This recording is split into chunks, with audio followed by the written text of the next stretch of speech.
월요일 아침부터 다산하나 와중에 참석해 주셔서 매우 감사하고 비행기가 1시간 늦게 떠가지고 늦었습니다.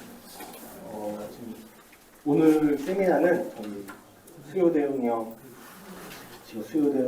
DX 혁신을 위해서 AI 신화 관련해서 이제 저희 영국의 서세스 대학교 경영대학의 스프루에 계신 장영진 저희 국제공동연구원 같이 추진하고 있는데요. 한번 모셔가지고 저희 지역에 있는 디지털 전환을 어떻게 하는 영국의 어떤 정책과 사례들을 좀 들어보기 위해서 세미나 연차를 좀 모셨습니다. 영국에서 오신 지 얼마 안 돼가지고 동남아 순회도 한번 하시고 지난주에는 관악산에서도 좋은 세미나 하나 주셨고요. 오늘은 저희 홍영까지 오셔가지고 좋은 말씀 주실 것 같습니다. 장 교수님은 이제 서울대 기획과 졸업하시고 잘 아시겠지만 이제 이용호 재판 정책부장님의 동기시고요. 스쿨에서 이제 박동원 박사님이랑 같이 이제 수업하셨었고요. 이해해서 잘 알고 저희 키스를 잘 알고 계시고 많이들 알고 계실 것 같은데 그리고 이제 삼성 HSBS에서 전략기획 하시다가 이제 도영하셔서 이제 스쿨에서 이제 기술혁신 연구하시고 지금 이제 디지털 전환과 이노베이션 쪽을 이제 전문가님으로서 이제 좀 왕성한 학술 활동을 하고 계시면서 저희 PCT랑 이제 많은 도움이 될 수 있을 것 같아서 오늘 한번 모셔봤습니다. 장 교수님 모시도록 하겠습니다.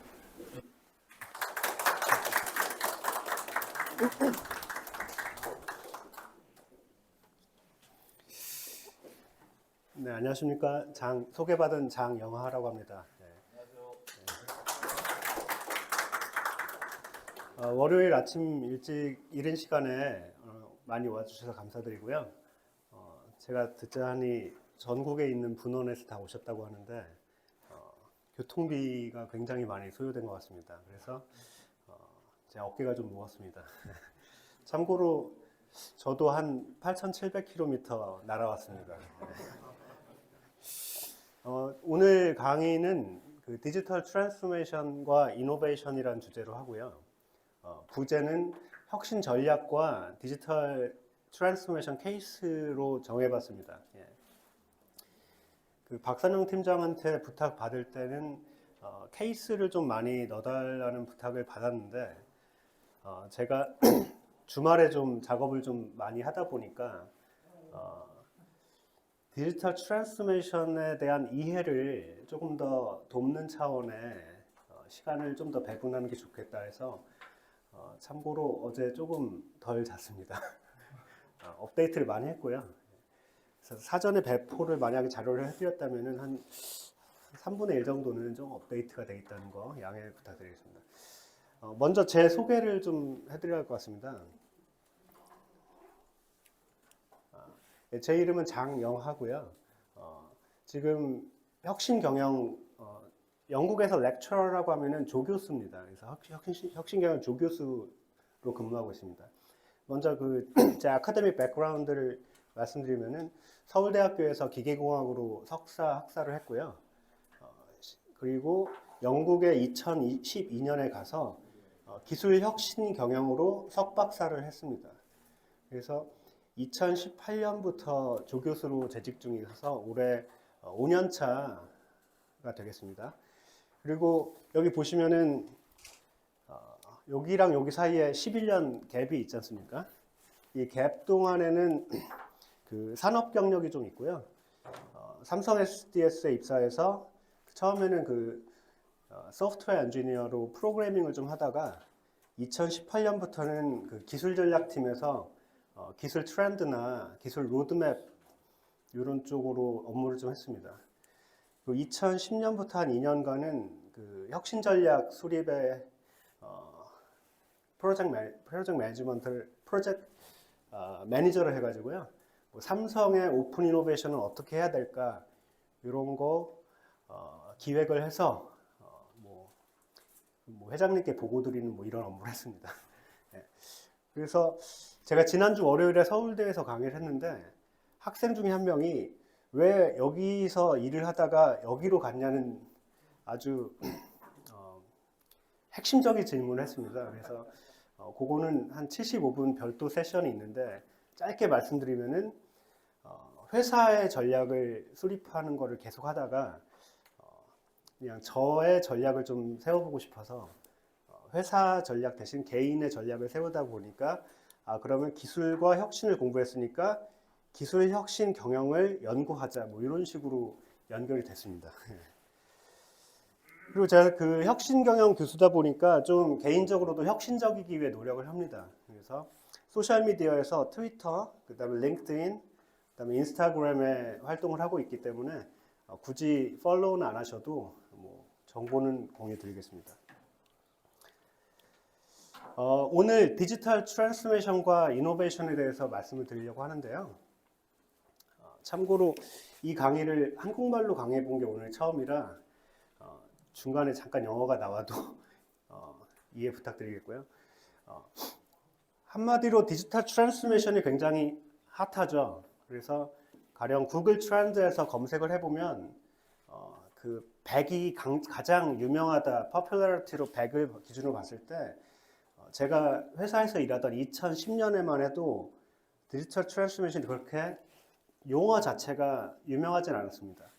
근데 2015년부터 점점 디지털 트랜스포메이션이라는 용어가 사용되기 시작하다가 지금 이게 2023년 4월 1일, 그러니까 어제 업데이트를 밤에 새벽에 해가지고요.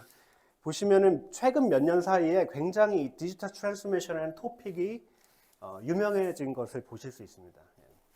그만큼 디지털 트랜스포메이션은 굉장히 everywhere, 여기저기에 있다고 볼 수가 있는데요.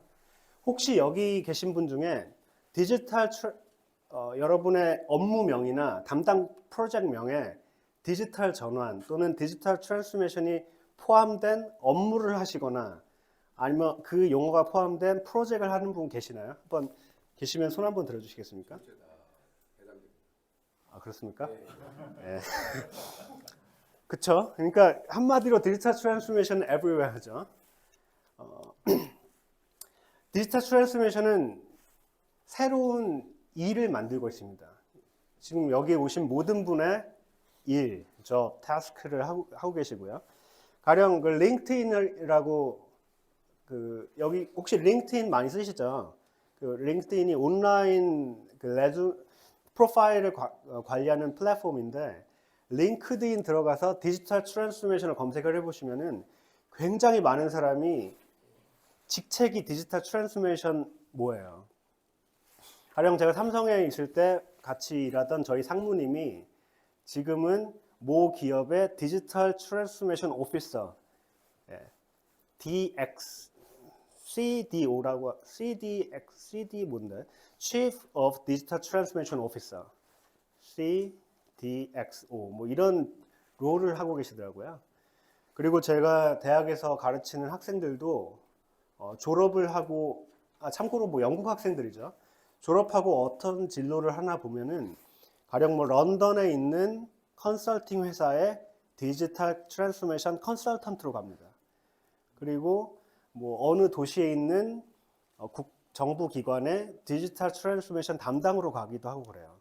그만큼 디지털 트랜스포메이션이라는 게 2015년에 용어가 점점 유행을 함을 지나서 지금은 그 자체가 어떤 새로운 일을 만들고 프로젝트를 만들고 있는 거죠. 예. 그래서 여기 지금 한 50분 와 계신데요. 빠르게 한번 퀵 폴을 한번 해보겠습니다. 자, 디지털 트랜스포메이션이 그러면 과연 새로운 현상일까요? 뉴 피노미널일까요? 여러분 혹시 디지털 트랜스포메이션은 정말 새로운 거다. 2010년 이후로 정말 새로운 현상이 발생해서 이전에는 없던 무엇이다. 그렇게 생각하시는 분이 있다면 혹시 거수를 해주시고요. 아니다. 디지털 트랜스포메이션은 새로운 건 아니다. 그렇게 생각하신 분은 손을 안 드시면 되겠습니다. 그러면은 자, 여러분 디지털 트랜스포메이션이 새로운 현상이라고 하시는 분 한번 거수 한번 해주시겠습니까? 한 분도 안 드셨는데요. 약간 좀 예상과 달라서 제가 수업 시간에 하면은 20%는 손을 들거든요. 예. 자, 아무도 디지털 트랜스포메이션은 새로운 현상이라고 생각하지 않으시는 것 같습니다. 자, 제가 예를 하나 보여드리겠습니다. 요거는 제가 번역을 한 어떤 문서의 페이지인데요. 보시면은 Fundamental Drivers and Laws of Digital Convergence. 이게 원래 한국 보고서에는 디지털 컨버전스의 근본 뭐 개념, 기본 개념 뭐 이런 뉴스레터입니다. 아주 큰 한국 대기업에서 이런 뉴스레터를 만들어서요. 이 뉴스레터를 만든 조직의 이름은 디지털 컨버전스 에이전시라는 조직이었고요. 그래서 모든 임직원들한테 매달 배포를 했습니다. 질문은 이 뉴스레터가 몇 년도에 만들어져서 직원들한테 배포됐는지 예상해 한번 게스 한번 해주실래요? 한번 의견 있으신 분 손을 들고 한번 추측을 말씀해 주십시오. 몇 년도에 이 뉴스레터가 직원들한테 배포됐을까요? 뭐 손 들고 한번 얘기해 주시죠. 80년이요? 예. 2015년. 1980년. 네? 2000년. 예. 2000년, 1980년, 2015년 나왔습니다. 이 뉴스레터는요. 1999년 11월에 발간이 돼서 임직원들한테 배포된 뉴스레터입니다. 자, 이 대기업에서 디지털 컨버전스 레볼루션, 디지털 컨버전스에 의한 혁신이라는 주제로 직원들한테 1999년부터 배포를 했어요. 사실 디지털 컨버전스와 디지털 트랜스포메이션이 뭐가 다르냐고 생각했을 때 뭐 여러 의견이 있겠지만 제가 그래서 이 뉴스레터를 받아본 분을 박사학위 때 인터뷰를 했습니다. 지금은 물론 임원이시겠죠. 그분이 제가 이제 여쭤봤죠. 1999년에 이 뉴스레터를 받았을 때 어떤 느낌이셨냐. 근데 그 분이 저한테 얘기했어요. 자기 외에 주위에 있는 모든 사람도 우리가 만드는 제품이 디지털로 작동할 것이라는 것을 믿지 않았대요. 불과 1999년 얘기입니다. 그리고 굉장히 많은 사람이 디지털이 무엇인지조차 이해를 못했다고 합니다. 그래서 이 디지털 컨버전스 에이전시의 핵심 역할은 뭐였냐면요. 1번, 디지털이 무엇인가를 임직원한테 교육하는 일을 했고요. 2번, 이 디지털이 우리 회사의 주력 제품을 디지털화할 수 있다는 것을 설득하기 위해서 일을 했다고 합니다. 자, 저희가 지금 2023년에 살고 있죠. 제가 주위에서 디지털이 뭐다고 설명을 하기 시작하면은 뭐 보링, 재미없는 얘기 하지 말라고 할 겁니다. 여기 계신 분들도 발표 자료를 만드실 때 디지털이 뭐다부터 설명하시진 않을 거예요. 디지털은 주어진 것으로 하고 바로 디지털 트랜스포메이션 바로 넘어가실 거예요. 하지만 불과 20년 조금 넘는 이전에는 디지털이 무엇이다. 그리고 디지털이 우리 회사의 제품을 변화시킬 거라는 것을 교육하기 위해서 뉴스레터를 발행했다는 거죠. 이렇게 지금 강의를 이어나갔을 때 여기 계신 분들이 디지털 트랜스포메이션은 새로운 게 아니라고 생각하고 계시지만 그럼에도 불구하고 2023년 현재 굉장히 많은 사람이 디지털 트랜스포메이션에 대해서 다시 관심을 갖고 있다는 것은 그렇죠? 아까 그 뉴스레터는 20년 전에 이미 디지털 컨버전스 강조를 했고 20년이 지나서 또 디지털 트랜스포메이션이 또 강조되고 있지 않습니까? 그럼 뭔가 다른 것도 있을 거다. 뭔가 상황이 변했을 거다. 이런 추측을 할 수가 있는 거죠. 디지털은 중요하지만 뭔가 변화한 것도 있을 것이다. 이렇게 하면서 오늘의 어젠다를 좀 말씀드리고 싶습니다. 그래서 오늘 제가 드린 말씀은 디지털 전환과 디지털 전환 케이스에 대해서 말씀을 드리려고 하고요. 그리고 질의응답을 좀 하려고 합니다. 근데 제가 제 개인적인 소개를 드렸을 때 저는 혁신 경영을 가르치는 그리고 연구하는 강의자이자 연구자 그리고 조언자라고 말씀드렸잖아요. 그래서 저는 여기 계신 키스티 멤버분들의 디지털 전환에 대한 이해를 좀 돕고자 혁신이라는 시각으로 한번 이야기를 풀어보고자 합니다. 그래서 디지털 트랜스포메이션과 혁신 그리고 혁신 전략과 디지털 트랜스포메이션, 그리고 그에 따른 디지털 트랜스포메이션 케이스, 그리고 토의를 해보고자 합니다. 다시 한번 말씀드리면은 그냥 바로 디지털 트랜스포메이션을 얘기하고 케이스를 말씀드리기보다 혁신을 연구하고 혁신을 가르치는 입장에서 혁신이라는 렌즈로 디지털 트랜스포메이션을 바라보는 자리를 만들어 보고자 합니다. 자, 먼저 파트 1으로 디지털 트랜스포메이션과 이노베이션에 대해서 말씀드리겠습니다. 참고로 이게 저희 대학교 경영대학교 대형 강의실인데요. 한 650명 학생이 들어옵니다. 그래서 제가 여기서 강의를 하면은 이게 지금 녹화되고 있는 건 압니다만은 영국 대학생도 똑같습니다. 뒷자리 앉습니다. 그래서 650명이 만약에 뭐 100명이 들어온다 하면 전부 다 여기에 앉아요. 그래서 제가 질문 하나 하고 학생들과 인터랙션 하려면은 계단을 올라갔다가 다시 내려오는 걸 반복해서 이 강의실에서 강의를 마치고 나면은 꼭 등산을 하고 온 기분이 듭니다. 그래서 교수들이 이 강의실을 안 좋아하는데 오늘 이 대회의실에는 되게 앞에 앉으셔서 너무 오늘 즐겁습니다. 자, 디지털 트랜스포메이션과 이노베이션에 대해서 말씀을 하겠습니다. 자, 물론 다양한 정의를 하고 있겠죠. 여러분도 디지털 트랜스포메이션 관련해서 어디서 PT 하시려면 정의부터 하고 들어가시죠. 오늘 자료에 좀 영어가 많은데 이걸 다 읽고 해석하기보다는 핵심 포인트만 짚고 넘어가겠습니다. DT에 대한 정의는 되게 학술적인 정의가 있고요. 그 다음에 굉장히 실무적인 정의가 있습니다. 먼저 학술적인 정의는 뭐 학자들 교수들이 했는데 가령 이 피츠제럴드와 다른 분들이 2014년에 발표한 논문에 의하면은 디지털 트랜스포메이션은 디지털 기술을 활용한 것이다. 무엇을 하기 위해서? 비즈니스, 사업을 임프루브먼트, 사업을 개선하기 위해서 기술을 활용한 것이다. 그리고 사용자 경험을 개선하기 위해서 활용한 것이다. 그리고 오퍼레이션을 유연하게 하기 위해서 활용한 것이다. 또는 새로운 비즈니스 모델을 만들기 위해서 활용한 것이다. 여기서 강조하는 것은 디지털 트랜스포메이션은 여러 목적을 위해서 디지털 기술을 활용한 거다. 이걸 하이라이트하고 있죠. 근데 여기서 조금 저희가 비판적으로 바라보자면은 그래서 그 기술이 뭔데 했을 때 소셜 미디어, 이거 사실 페이스북 같은 거잖아요. 그리고 모바일 폰, 저희 뭐 스마트폰 같은 거죠. 그다음에 분석, 그리고 뭐 인베드 디바이스. 그러니까 디지털 기술이 무언가에 대해서는 명확히 정의는 하지 않은 것 같아요. 하지만 대략 기술과 비즈니스의 연결에 대해서는 강조를 하고 있는 거죠.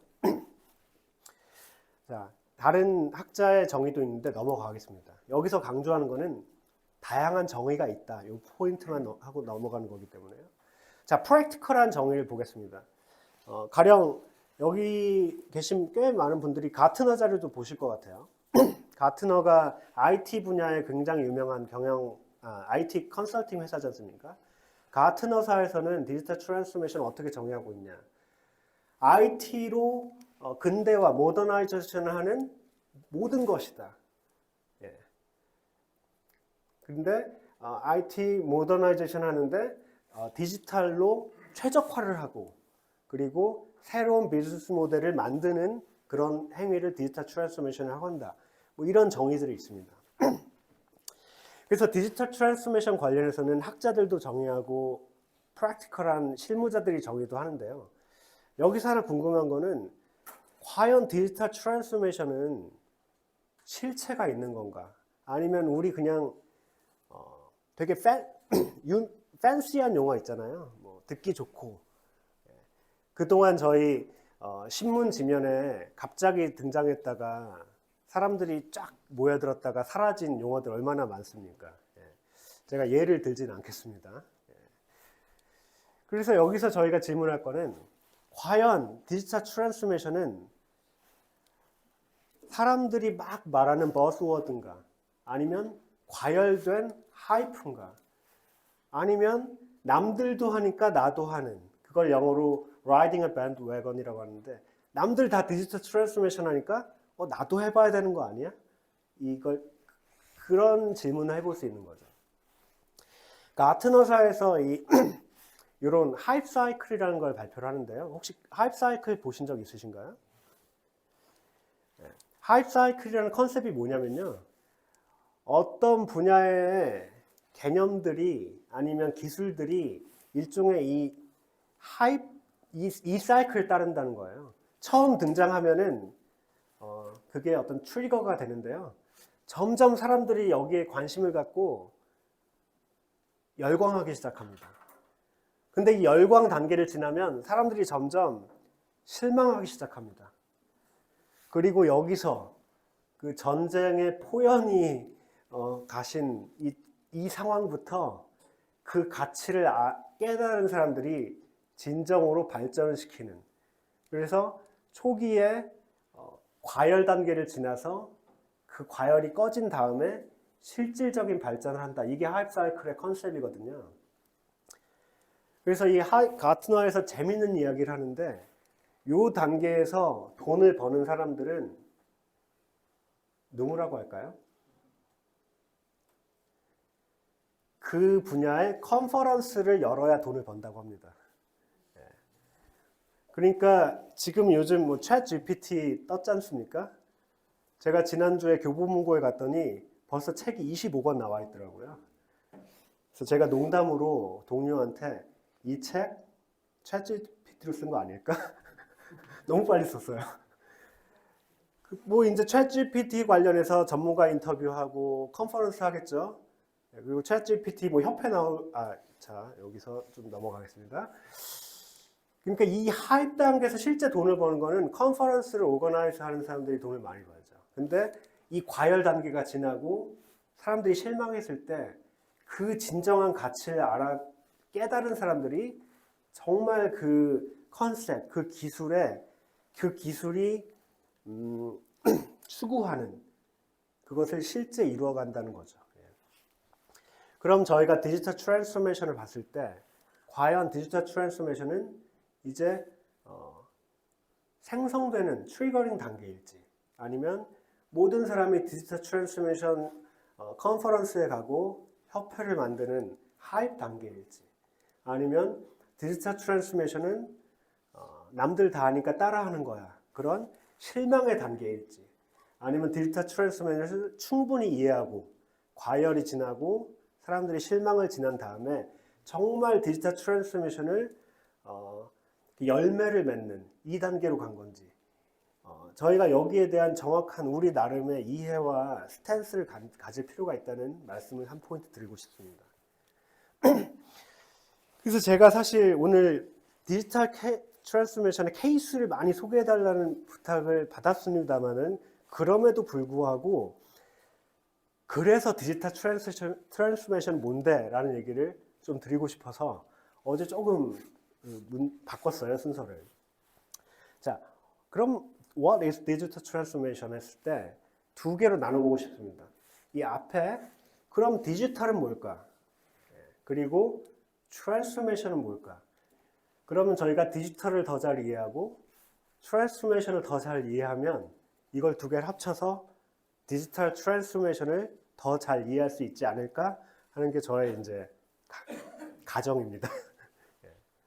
자, 디지털은 빨리 넘어가겠습니다. 간단하게 아날로그와 디지털의 차이를 보시면 되겠죠. 아날로그는 무언가 연속적인 거, 근데 디지털은 무언가 불연속적인 거. 그래서 보시면 우리는 아날로그 세상에 살지 않습니까? 그래서 아날로그의 핵심은 infinite, 무한정한 거죠. 0과 1만 있는 게 아니고, 노랗고 안 노란 것만 있는 게 아니고, 노란 것, 누르스름한 것, 누리끼리한 것, 노르스름한 것, 이렇게 굉장히 infinite, 무한의 가능성이 있는, 그게 아날로그죠. 색깔부터 향기까지. 그래서 infinite possibilities, 무한한 가능성이 바로 아날로그의 키워드겠습니다. 하지만 디지털은 무언가 discrete하고 finite한 거, 그러니까 한정적이고 그리고 리미티드 된 거, 제한적인 거죠. 이건 무조건 0과 1은 아니고 그냥 제한적인 게 discrete하고 finite한 거라고 볼 수 있습니다. 그래서 아날로그와 디지털은 좀 빠르게 넘어가고요. 자, 그래서 디지털 관련한 주요 컨셉을 두 개를 소개해드리고 싶어요. 하나는 디지타이제이션, 그리고 두 번째는 디지털라이제이션이거든요. 우리나라에서도 뭐 한국에 발표된 논문들을 보니까 뭐 2, 3년 전부터 디지털 트랜스포메이션 컨셉에 대한 페이퍼 중에 이 OECD의 이 두 가지 컨셉을 한국말로 소개한 자료들이 꽤 있더라고요. 자, 그래서 디지타이제이션과 디지털라이제이션을 좀 말씀을 드리고 싶습니다. 참고로 제가 대학에서 석사과정 수업을 주로 하는데 혁신경영 수업을 하고요. 거기 학생이 한 석사 150명 됩니다. 그리고 디지털 전환 수업을 하는데 석사 학생이 한 50명 됩니다. 근데 영국 학생들도 이 발음을 잘 못해요. 그래서 디지타이제이션과 디지털라이제이션을 영국 사람도 발음을 잘 못하기 때문에 우리 한국 사람이 이거 발음할 때 잘 안 돼도 당연한 겁니다. 근데 오늘 저는 이 강의를 마치고 댁에 가셨을 때 디지타이제이션과 디지털라이제이션이라는 개념으로 여러분의 주의를 한번 바라보셨으면 좋겠어요. 그럼 설명을 해드리겠습니다. 먼저 디지타이제이션은 뭘까요? 이거는 전자화라, 디지털화라고 보시면 될 것 같아요. 그래서 OECD에서 2019년에 디지털 트랜스포메이션 관련한 페이퍼가 나온 게 있는데 어떻게 정의를 했냐? 아날로그 데이터와 아날로그 프로세스를 기계가 읽을 수 있는 포맷으로 컨버전하는 거, 바꾸는 거, 이게 바로 디지타이제이션이라고 정의를 했습니다. 뭐 간단한 예를 들어서는 여기 공학을 하신 분 많이 계실 테니까 아날로그 투 디지털 컨버터 같은 게 있겠죠. 여기 이 컨버터의 좌측에는 infinite possibility, 무한한 가능성이 있는 아날로그 세상이 있습니다. 근데 이 컨버터를 지나면 finite, 그러니까 discrete하고 finite한 바이너리 아웃풋으로 나오는 이 기계가 있겠죠. 이런 컨버터가 디지타이제이션의 예라고 볼 수가 있겠죠. 그래서 이런 예는 굉장히 다양하죠. 저희 여기 계신 분들이 예전에 카세트 테이프로 음악을 들으셨겠지만은 CD가 나오면서 CD로 음악 듣는 거, 이게 바로 음악이 카세트 테이프의 아날로그 형태에서 CD의 디지털 형태로 저장되는 그 컨버전, 체인지가 바로 디지타이제이션의 예겠죠. 예. 그리고 이런 예는 다양한 강의에서 많이들 설명하고 있습니다.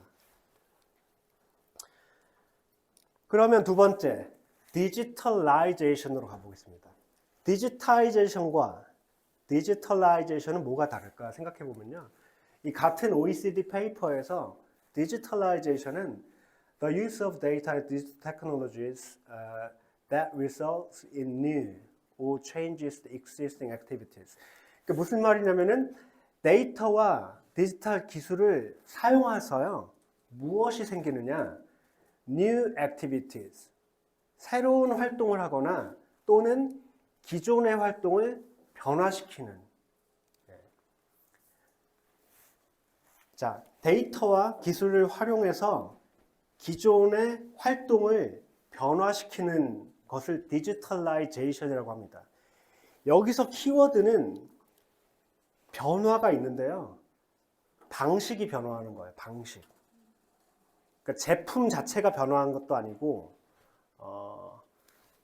디지타이제이션, 그러니까 데이터가 아날로그 데이터가 디지털 데이터가 됐다기보다는 디지털라이제이션에서 핵심은 방식의 변화입니다.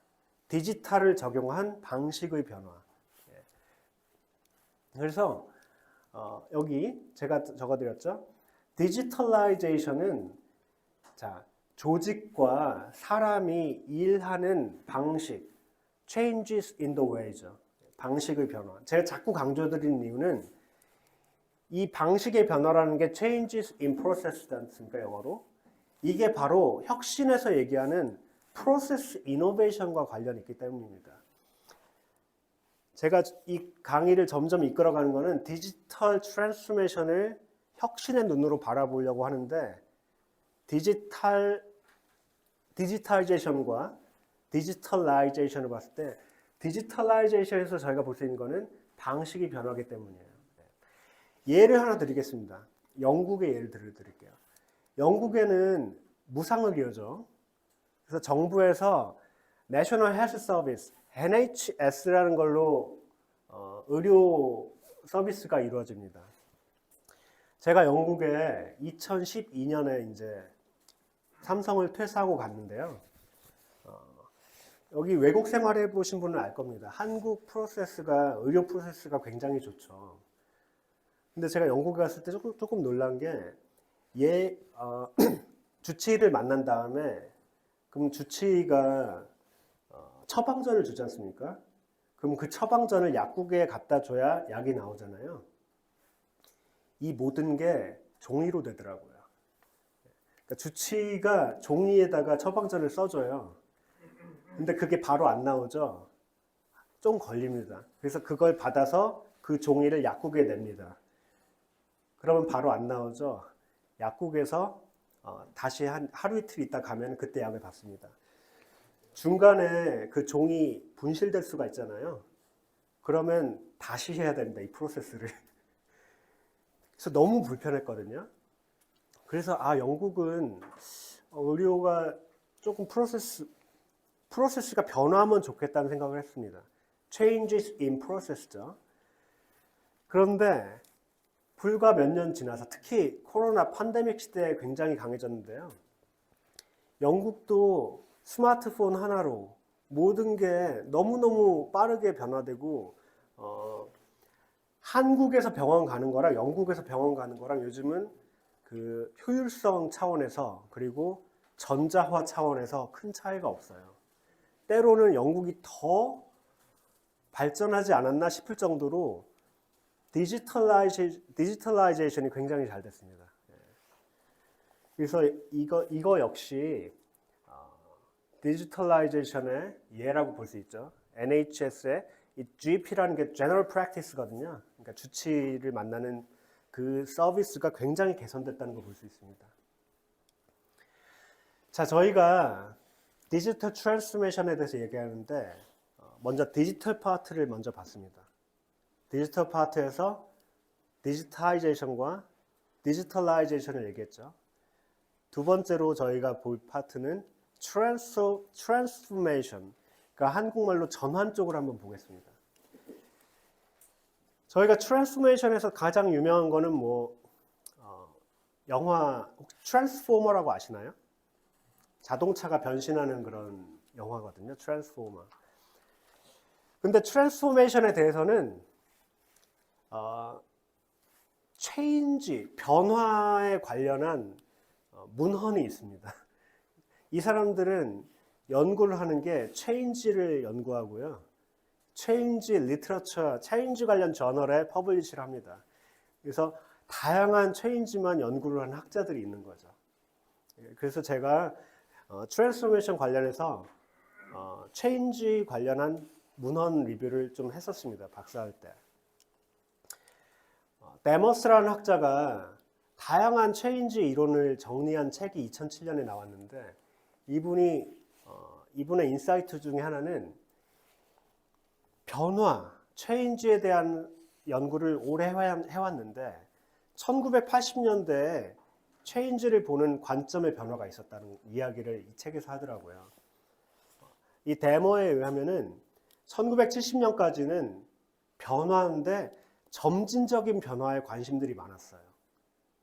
점진적으로 조금씩 변화하는 거에 관심이 많았다면은 1980년 들어오면서 학자들의 어떤 관점 변화가 있었는데 체인지는 점진적인 변화라기보다는 되게 불연속적인, 여기 보시죠.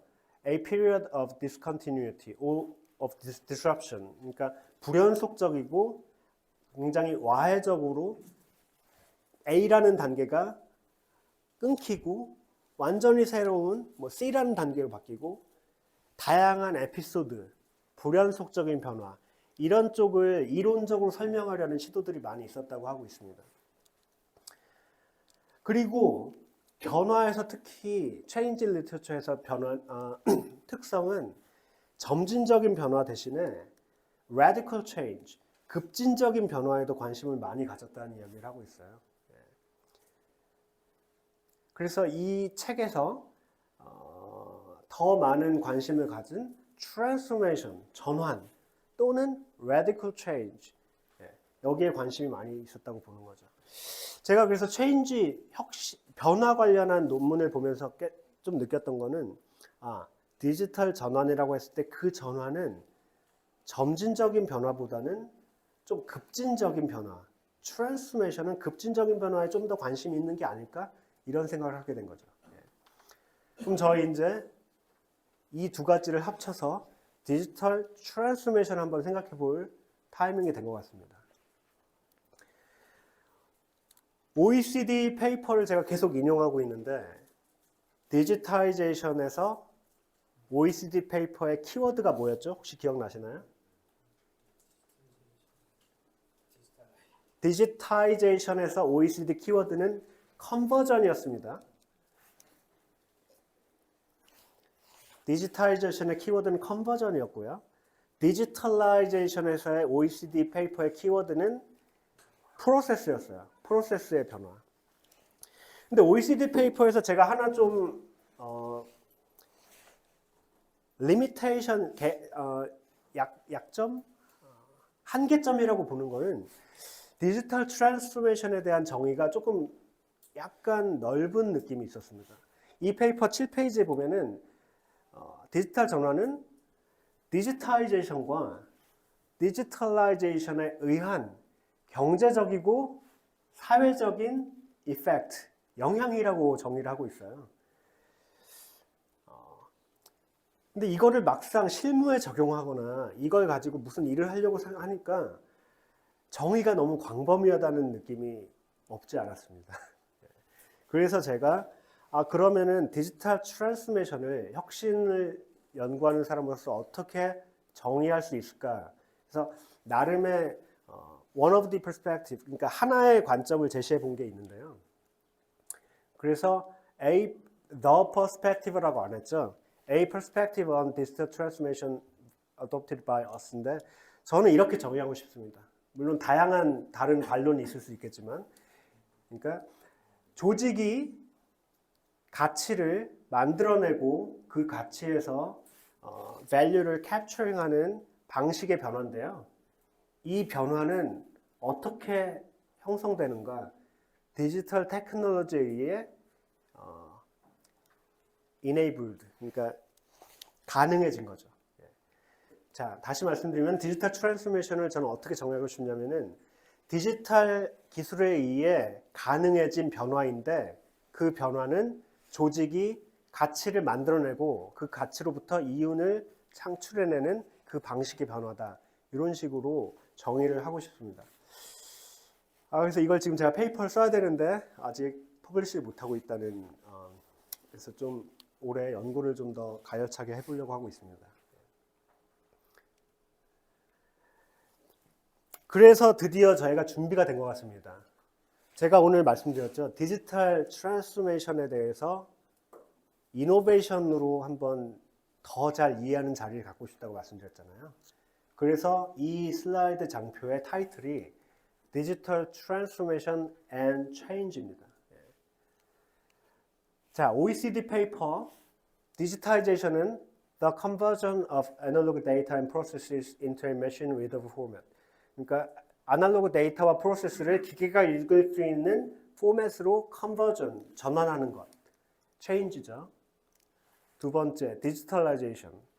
같은 OECD 페이퍼에 의하면은 the use of data and digital technologies as well as interconnection that results in new or changes to existing activities. 디지털 기술과 데이터를 활용해서 새로운 활동을 만들어내거나 기존 활동의 변화를 만들어내는 것이죠. 여기도 change가 들어가 있죠. 그리고 디지털 트랜스포메이션은 제가 OECD 페이퍼를 인용하진 않았지만 제가 말씀드렸을 때는 조직이 가치를 만들어내고 캡처하는데 디지털 기술을 통해서 enable, 그러니까 가능해진 change라고 했죠. 여기 공통으로 들어가는 단어가 제가 여기 굵은 글씨로 표현했죠. change, changes.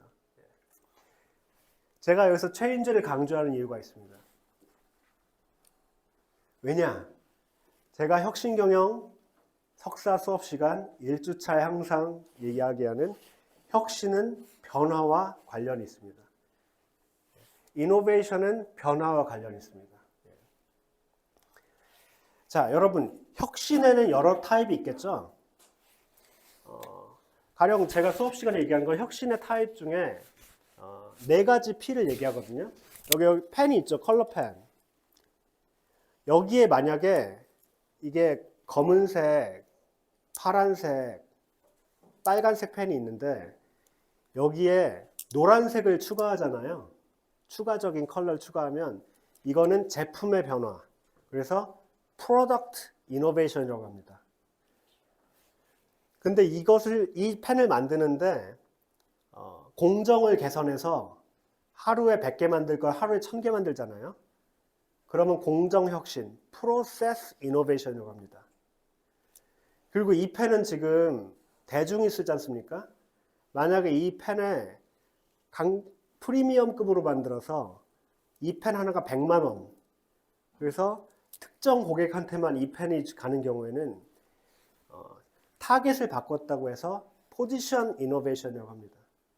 마지막으로 이 펜은 글씨를 쓰는 펜인데 이 펜을 만드는 회사에서 아니야, 우리가 하는 일은 펜 만드는 회사가 아니고 사람들의 삶을 더 스마트하게 도와주는 회사야.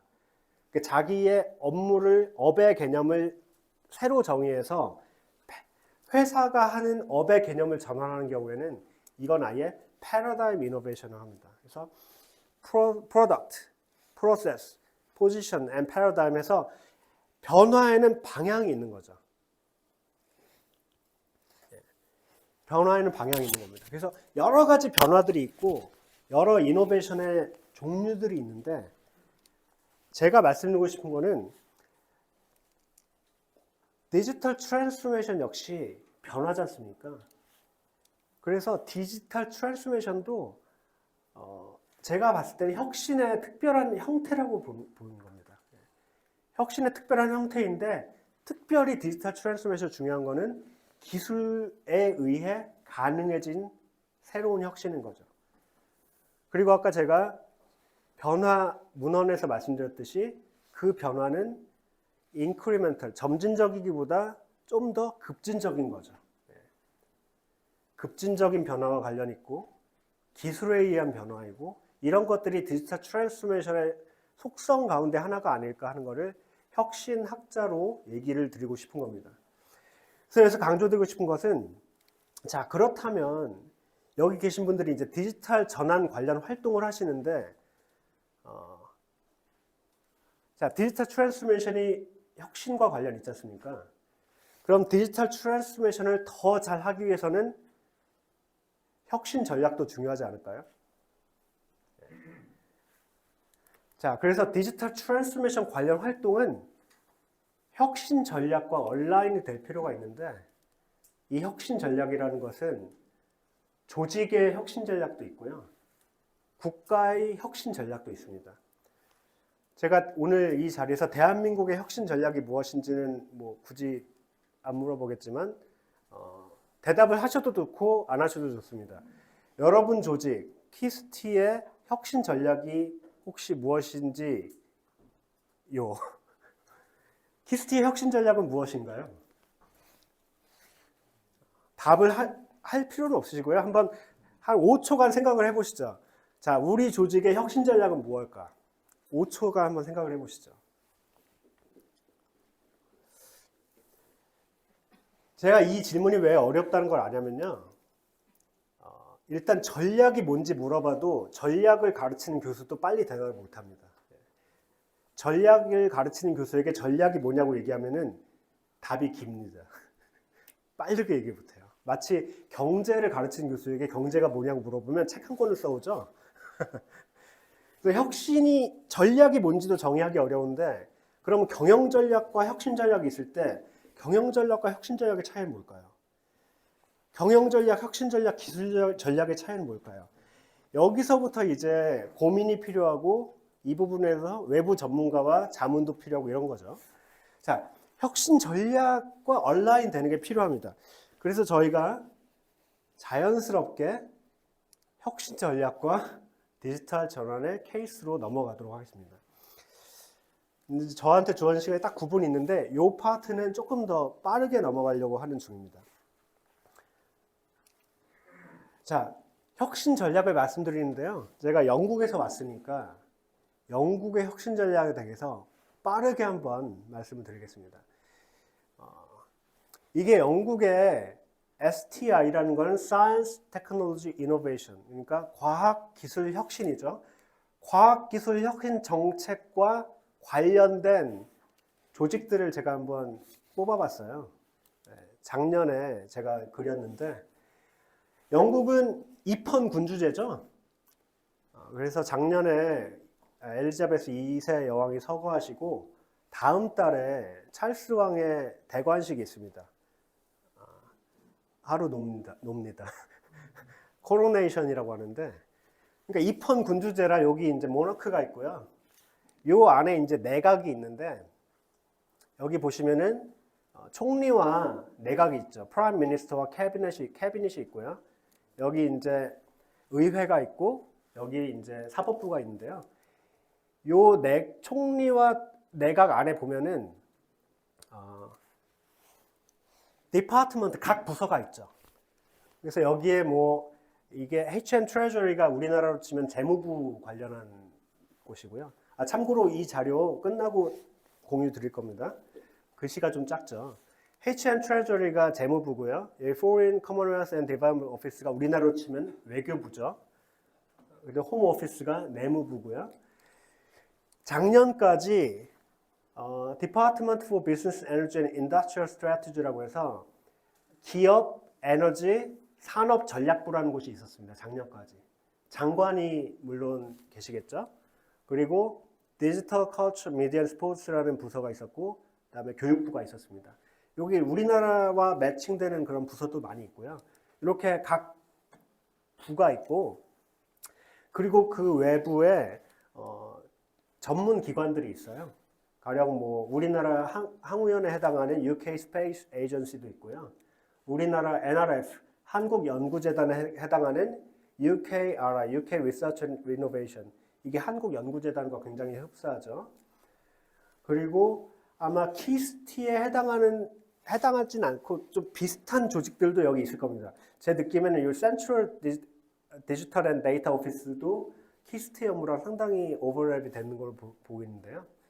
그래서 이런 기관이 있는데 이건 2021년 버전이고 올해 총리가 바뀌었지 않습니까? 인도계 스낙 총리가 됐는데 총리가 바뀐 다음에 가장 먼저 한 것 중에 정부 조직 개편을 했어요.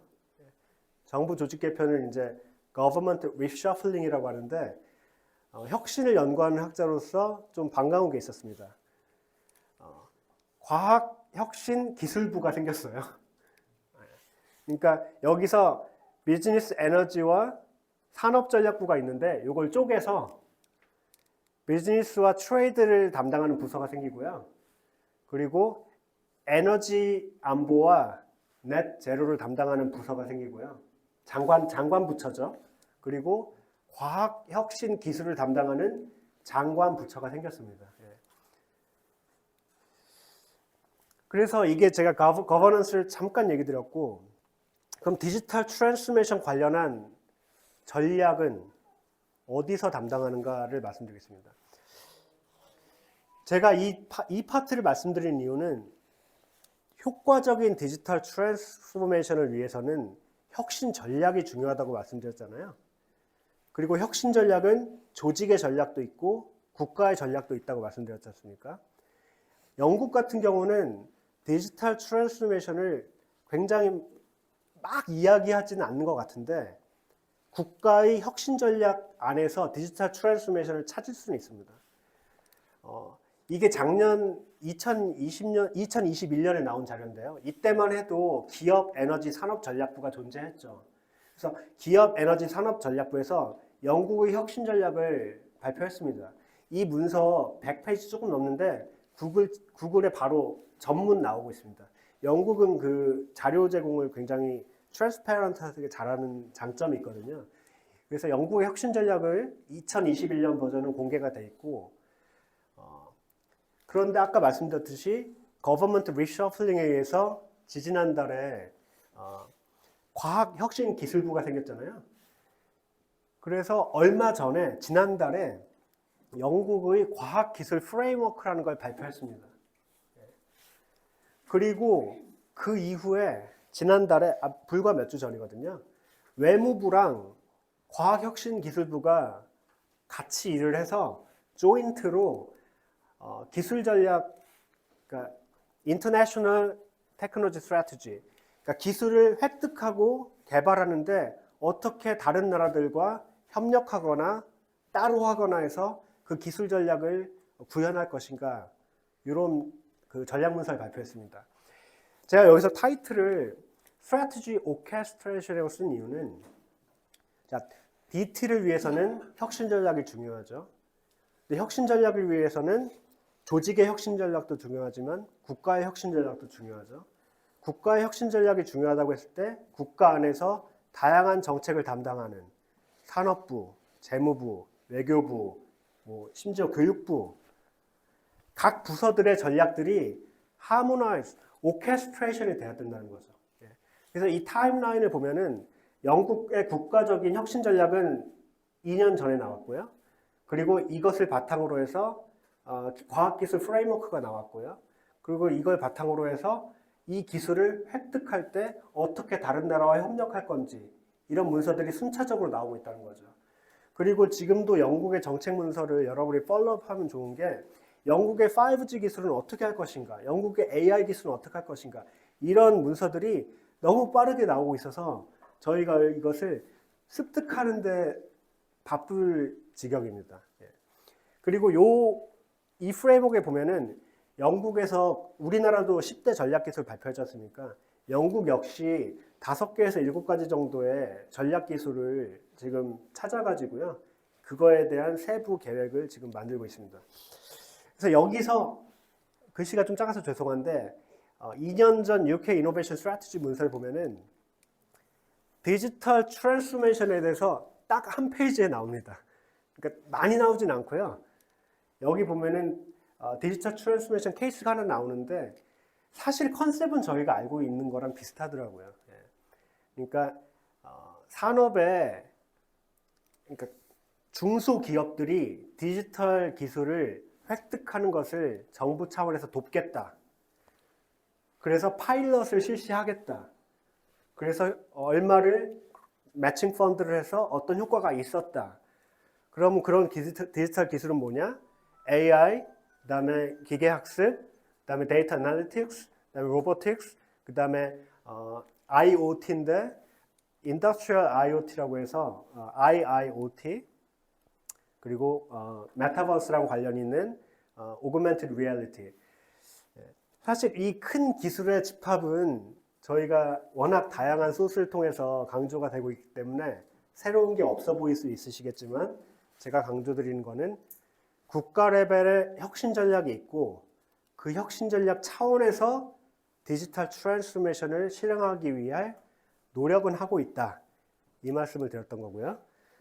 제가 좀 전에 이 앞에서 영국의 이런 거버넌스를 말씀드린 이유는, 한국에서 기사를 볼 때 영국의 무슨 부, 무슨 장관이 뭐 했다 하면은 컨텍스트가 잘 이해가 안 되기 때문에 영국 정부 안에서 STI 폴리시 관련해서는 어떤 부서들이 있다, 이런 걸 대략 보여드리는 겁니다. 참고로 영국에 장관이 있고요. 장관 밑에 우리나라에서는 국무상으로 번역하는 부장관이 있습니다. 그래서 기사를 읽을 때 미니스터도 있고, 그다음에 세크레터리 오브 스테이트도 있는데, 한 부서의 장관이 도대체 몇 명이야? 이런 궁금함이 있는데요. 잠깐만 말씀드리면 영국의 부서에는 장관이 있고요. 장관을 영어로 Secretary of State라고 하고요. 장관 밑에 우리나라에서 부장관 또는 국무상으로 번역되는 미니스터들이 있습니다. 그게 우리나라랑 약간 좀 컨셉이 달라서 추가로 말씀을 드렸습니다. 자, 그래서 영국의 이노베이션 스트래티지에서 말씀드렸고요. 케이스는 제가 여기 페이퍼 장표에만 넣어놓고 오늘 더 디테일하게는 말씀 안 드리려고 합니다.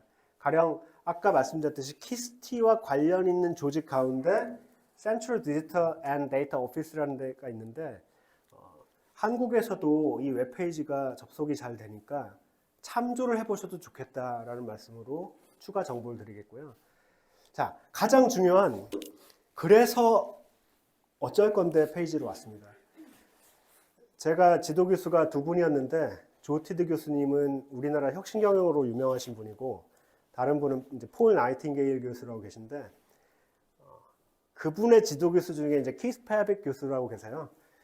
그래서 제 지도 교수의 지도 교수님은 항상 미팅을 하면 이 질문을 하셨다고 합니다. So what? 그래서 저도 항상 뭘 가지고 가면은 요거를 얘기를 했어야 돼요. 그래서 어쩔 건데. 자, 제가 지금 1시간을 말씀드렸는데 그래서 어째야 될까요? So what일까요?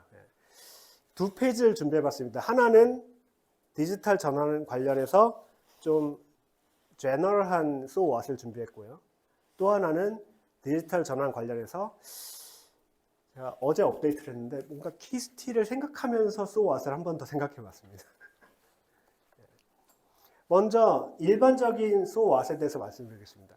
자, 디지털 트랜스포메이션은 제 생각에는 과열도 아니고 하이프도 아니고 버스워드도 아닌 것 같습니다. 이거는 디지털 트랜스포메이션은 중요하고 필수적인 거라고 저는 생각합니다. imperative. 특히 데이터라는 것은 예전에는 뭐 인포메이션으로 넘어가는 중간 단계였을지 모르지만 학자들도 이야기하듯이 데이터는 전략적인 자원이 됐습니다. strategic resource죠. 때문에 키스티 역시 우리나라에서 국가 전략 차원에서 굉장히 중요한 기관이라고 생각합니다. 왜냐하면 strategic resource, 전략적 자원인 정보를 다루는 기관이기 때문이죠. 두 번째, static and dynamic organization이라는 게 있는데 디지털 트랜스포메이션 왜 중요하냐? 제 생각에는 디지털 트랜스포메이션에 적극적으로 대응하지 못하면 즉 정적인 조직인 경우에 도태될 가능성이 많습니다. 그러니까 살아남고 경쟁 우위를 유지하기 위해서는 디지털 트랜스포메이션에 관심을 가져야 됩니다. 혹시 토이저러스가 무슨 회사인지 아시나요? 장난감 회사죠. 우리나라에 토이저러스도 있었고 지금 있는지 모르겠습니다. 저희 동네에 토이저러스가 굉장히 큰 토이저러스가 있었습니다. 그래서 제가 유학 가서 그때 저희 어린 아이들과 지금은 다 커버렸지만 토이저러스에서 주말을 보내는 게 되게 어떤 힐링이었습니다. 근데 점점점 손님이 줄어들더니 몇 년 전에 토이저러스가 파산했죠. 토이저러스가 왜 그랬을까 생각해 봤을 때 토이저러스는 굉장히 정적이었고 디지털라이제이션 그리고 디지털 트랜스포메이션이라는 관점을 봤을 때 제가 봤을 때는 효과적으로 대응하지 못한 게 아닐까. 그래서 이 예를 하나 들어드렸고요. 특히 디지털 전환이라고 했을 때 이거는 무조건 뭐 하이테크 기업만 디지털 전환을 할 것인가? 그것은 아닌 것이 굉장히 중요합니다. 제가 수업 시간에 하는 디지털 트랜스포메이션의 케이스는 가령 화장품 회사, 그 다음에 농기구 회사. 그러니까 전통적으로 하이테크 기업이라고는 많이들 생각하지 않는 기업의 디지털 전환 케이스를 수업 시간에 다루거든요. 그나마 테크놀로지 기업이 맥도널드. 근데 맥도널드도 그렇고 화장품 회사도 그렇고 존 디어 같은 미국의 그 농기구 회사들도 디지털 트랜스포메이션 관련해서 굉장히 많은 투자를 하고 있습니다. 그래서 만약 중소기업을 지원하는 역할을 고민하고 계시다면은 중소기업이 하이테크 기업이냐 아니냐가 중요한 게 아니고 디지털 트랜스포메이션 중요하고 동적이기 위해 중요하고 하이테크가 아니어도 중요하다 이 말씀을 드리고 싶습니다. 마지막으로 조금 더 이제 구체적인 소스를 한 번 더 드리면요. 디지털 트랜스포메이션에 관련한 문헌과 논문은 상대적으로 적을 수 있습니다. 왜냐하면 디지털 트랜스포메이션을 연구하고 논문을 쓴 학자들이 인제 많이 쓰고 있습니다. 하지만 오늘 제가 디지털 트랜스포메이션을 이노베이션, 혁신 관련해서도 볼 수 있다고 했지 않습니까? 이노베이션, 혁신 스터디는 60년, 70년 이상의 역사를 가진, 물론 전통적인 경제학보다는 경영학보다는 짧을 수 있지만 이노베이션 스터디 그 자체로도 굉장히 많은 실증 연구와 이론 연구들이 진행되고 있습니다. 그래서 이노베이션 혁신 연구는 우리가 더 낮고 더 근거에 기반한 informed decision을 해서 그러니까 디지털 트랜스포메이션 활동을 하기 위한 도움이 되는 학문이라고 볼 수 있습니다. 혁신 관점에서 중요한 건 근데 또 하나 제가 하이라이트 하고 싶은 게 있는데요. responsive versus proactive가 있는데, 자, 우리나라 말로 responsive는 대응형이죠. 대응. 자, 대응이라고 했을 때 혁신 연구에서 보면은 1세대는 science push, 그러니까 기술이 있으면 기술에 의해서 혁신이 생겨난다 이런 모델이 있었고요. 시간이 지나면서 아니다. 수요 견인. 수요가 있어야 혁신이 생겨난다. 그래서 사이언스 푸시와 마켓 풀이 디베이트가 있었거든요. 근데 제가 강조하고 싶은 거는 사이언스로 푸시를 하느냐 아니면 수요에 의해서 견인이 되느냐 이 모든 것이 전부 다 외부에서 어떤 변화가 있을 때 대응하는 식이죠. responsive죠. 근데 혁신에서 중요한 거는 선제적인, proactive한 게 되게 중요합니다. 그러니까 내적인 변화를 통해서 환경 자체도 변화할 수 있는 proactive한 게 되게 중요하거든요. 혁신이라는 관점에서는. 왜냐? 저희가 수요 대응을 한다고 하는데 여러분, 고객은 수요를 항상 알고 있을까요? 새로운 제품 개발하기 위해서 고객 만나서 인터뷰를 하면요. 어떤 문제가 봉착하느냐. 때로는 고객도 자기가 뭐가 필요한지 모를 때가 있습니다. 그것을 바로 모르는 것. 나도 모르는 unknown에서 unknown unknowns인데 자, 수요를 대응한다고 했을 때 마켓풀 때로는 수요를 모르는 고객들도 있기 때문에 unknown unknowns를 생각했을 때 우리가 항상 대응, 뭐 정부의 정책에 대한 대응, 시장의 수요에 대한 대응, 어떻게 리스폰스 할 것만을 생각하는 것도 중요하지만 디지털 트랜스포메이션이라는 관점에서는 프로액티브한 수요를 창출하는 것도 중요하다는 거죠. 그리고 창출을 위해서는 혁신 전략과 얼라인된 디지털 전환 활동도 중요하다는 말씀을 드리고 싶습니다. 때문에 자, 그러면 우리는 뭘 생각해야 될까요? 저는 여기 생각하는 게 우리가 상대로 하고 있는 사용자와 대상은 누구인가, 유저와 오디언스 생각해야 되고요. 저는 강조하고 싶은 단어는 이겁니다. 임팩트죠. 우리 조직, 우리 기관이 만들고자 하는 임팩트가 뭔가. 이 임팩트라는 거는 뭐 다양한 관점에서 다양한 프레임워크를 통해서 임팩트를 세밀하게 생각해 볼 수가 있죠. 가령 뭐 패스텔 프레임워크 그런 것들도 경영학에서 활용하고 있는 프레임워크 중에 하나인데, 그래서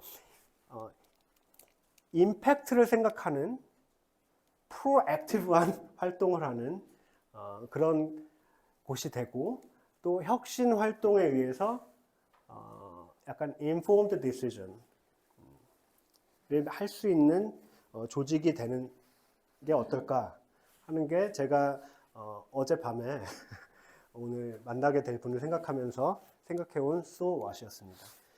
자, 주어진 시간을 거의 쓴 것 같고요. 그러면 이어서 질의응답 및 토의를 하도록 하겠습니다. 진행을 팀장님 해주시겠습니다. 영국에서 약 8,000km 8,700. 8,700km 매우 감사합니다. 질의하실 분 있으시면 12시간 넘어서 모닥불 가서 점심 식사할 때는 시간이 없어서 좀 질의 좀 부탁드리겠습니다. 네, 제가 질문 있으시면 편하게 해주시기 바라겠습니다. 예, 마이크 필요하신가요? 예.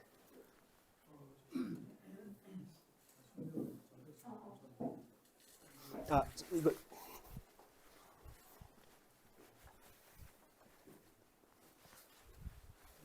주로 교수님이 변호사 과정에서 일단 그래서 포메이션을 설명해 주셔서 공학을 한 저로서는 조금 또 그동안 이해하지 못했던 부분을 이해한 부분도 있는데 반면에 이제 어떤 테크놀리적인 측면에서 어떤 새로운 용어가 나와서 새로운 산업이 형성되기까지 기술에 대한 연구개발과 적용 분야라든지 이런 것이 상당히 처음 개통된 선진국을 중심으로 해서 다양하게 전개되고 있지만은 또 이제 우리나라도 어느 정도 어떤 기술 선진국에 들어가고 경제 선진국에 들어가는데 일단 그래서 포메이션을 적용하기 위해서 여러 가지 정책적인 지원이나 이런 제도가 많이 이제 또 진행이 되고 있는 걸로 알고 있습니다.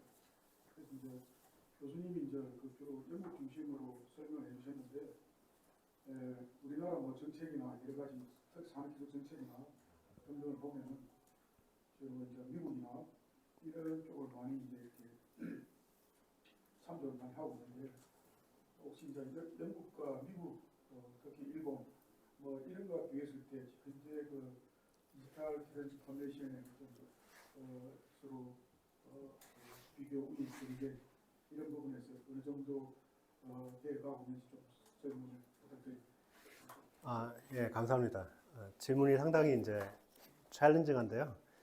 참고로 저도 공학을 했다고 말씀드리고 싶습니다. 제가 석사는 기계공학을 하고, 학사가 기계공학이고, 석사가 전자 쪽이고, 그리고 경영학으로는 유학을 가서 했기 때문에 저도 이런 연구를 하거나 다른 학자의 얘기를 들을 때 일단 공학적인 관점에서도 한번 생각해 보게 되고요. 그리고 저는 또 회사를 한 11년 다녔기 때문에 너무 아카데믹하게만 얘기하시는 분들 얘기를 들으면 그래서 So what 질문을 저도 하게 됩니다. 예. 그래서 질문하신 분에 의하면은 DX 관련해서 한국, 영국, 뭐 미국에서 지금 질문이 정확히 경쟁력 차원에서 한번 의견을 말씀해 달라는 것이었나요? 제가 그 3개국의 비교 연구를 하지 않았기 때문에 객관적인 말씀은 잘 못 드리겠는데 영국에서 제가 느낀 주관적인 말씀을 드리면요. 아까 말씀드렸듯이 영국에서 디지털 트랜스포메이션이라는 단어 자체로 막 되게 활동이 활발하다고는 전 개인적으로는 못 느꼈습니다. 예. 한국에서 디지털 트랜스포메이션의 용어가 더 빨리 유행하는 관심을 갖고 있다는 느낌을 많이 받았고, 제가 주위에서 다른 교수들이나 디지털 트랜스포메이션을 얘기했을 때 생각보다는 관심이 좀 늦었거든요. 근데 제가 3년 전에 디지털 전환이라는 과목을 개설했어요. 그러니까 저희 대학이 조금 빨리 디지털 트랜스포메이션 과목을 개설한 편에 속합니다. 그래서 지금은 과목이 개설된 정도로 디지털 트랜스포메이션 관련해서 조금 변화가 있다고 보여지고요. 근데 제 느낌에는 영국에서 조금 잘하는 거는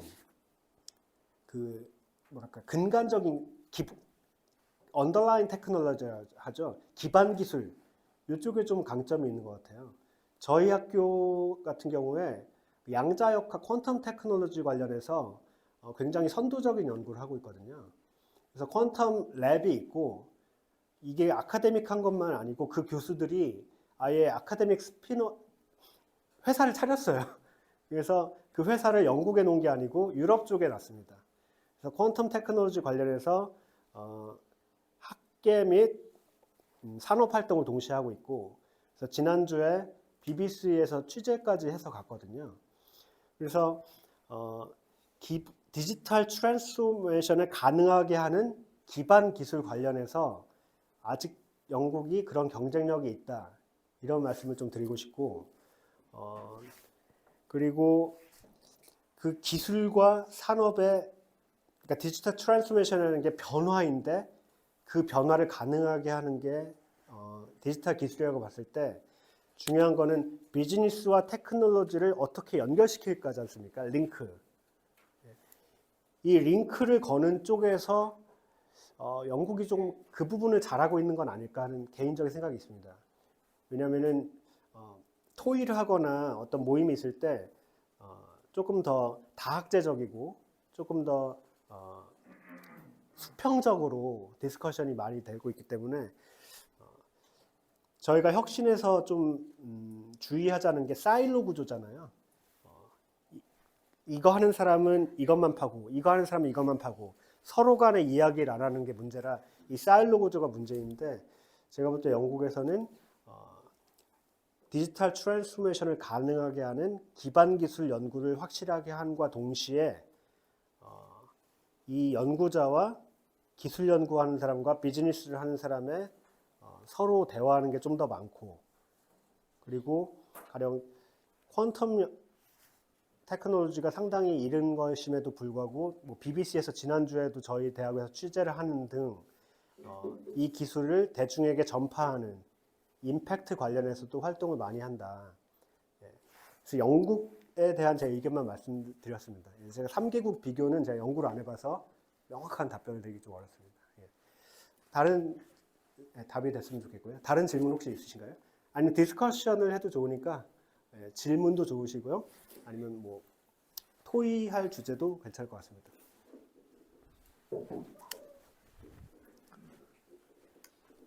네, 안녕하세요. 저는 그 공부전략팀의 장우석이라고 합니다.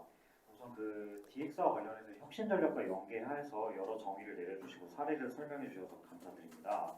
이 또한 부분에서 제가 이 동적 조직이라는 키워드가 보였는데요. 저희가 아무래도 그 저희 기관에서 이 중소기업 쪽에 이제 디지털 전환을 지원하는 관점에서 저희 기관에서도 이러한 DX의 전환이 필요하고, 동시에 그 DX 전환을 받아들이는 중소기업 입장에서도 이러한 내용 여러 가지 역량들을 갖춰야 될 것 같은데, 그 관점에서 봤을 때 저희 키스티나 중소기업에서 이러한 동적 조직이라고 하는 DX를 받아들이고 변화에 대응하기 위해서는 어떠한 방식으로 동적 조직이 돼야 되는지 그 부분이 궁금해서 여쭤보고자 질문을 드립니다. 굉장히 좋은 질문 해주셨고요. 저도 사실 강의 오기 전에 그 고민을 좀 했는데, 그러니까 중소기업을 지원하는 미션으로서의 키스티에 대한 고민이 있으실 것 같고, 그리고 우리 자체도 바뀌어야 되는 고민, 두 가지 고민이 다 있으실 것 같아요. 그래서 제가 아까 여기서 누가 사용자이고 누가 대상인가, 그 질문을 여기서 드렸거든요. 그래서 오디언스가 지원 대상인 경우를 먼저 생각하고, 그리고 오디언스가 우리 조직 내부인 경우를 생각해서 그 다음에 어떤 임팩트를 줄 수 있냐 말씀을 드렸는데, 저는 사실 여기 계신 이 내부의 고민의 입장을 생각해 보면은 사실 전 분석이라는 키워드에 대해서 좀 말씀을 드리고 싶었어요. 우리가 만약에 이건 좀 제가 정제되지 않은 생각일 수 있으니까 좀 걸러서 들어주시기 바랍니다. 어떤 정보가 있고 어떤 수요에 의해서 이걸 분석해야 된다, 이렇게 계속 생각하다 보면은 전 이게 장기적으로 지속되면은 약간 리스폰스에 너무 몰입이 될 가능성이 있다고 봅니다. 그래서 누군가 요구를 안 하면 응답을 안 하는. 그래서 변화에 대응만 하고 리스폰스만 하다 보면은 저는 그것도 일종의 스태틱한 정적인 조직이 되지 않을까 하는 개인적인 생각이 좀 있고요. 그럼 어떻게 동적 조직이 돼야 될까? 여기에 사실 답은 없는데 제가 드는 생각은 그냥 조직의 혁신에 대해서 한번 생각해 보면 어떨까? 혁신은 다양한 타입이 있고, 사실 그러니까 혁신은 변화와 관련된 것이고, 그 변화에는 방향이 있지 않습니까? 그래서 혁신의 변화의 방향에 대해서 우리 조직의 변화의 방향은 무엇일까? 이런 걸 좀 생각해 보시는 것을 추천드리고, 또 여기서 되게 중요한 거는 다양하게 있지만 저희가 두 가지 강조를 드리는 게, 한 가지만 말씀드리겠습니다. 혁신, 그러니까 이노베이티브 클라이밋이라고 하거든요. 혁신적인 문화.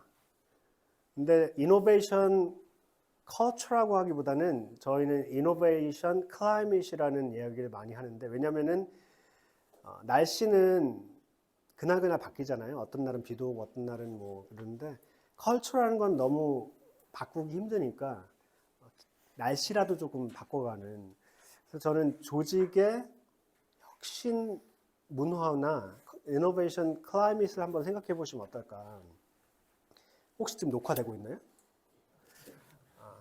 참고로 제가 녹화가 되면 항상 좀 자체 검열이 심해서요. 뭐 이 부분 괜찮습니다. 에디팅 한다고 생각하고 한번 말씀드리면은, 제가 조금 더 과감하게 말씀드리면은, 외부이니까. 저는 잘 안 되는 조직은 되게 간단하다고 봅니다. 잘하는 사람이 자꾸 떠나면은 이상한 조직입니다. 제가 삼성을 나와서 그런 얘기는 아니고요. 그러니까 잘하는 사람이 자꾸 떠나면은 뭔가 생각을 해봐야 되고요.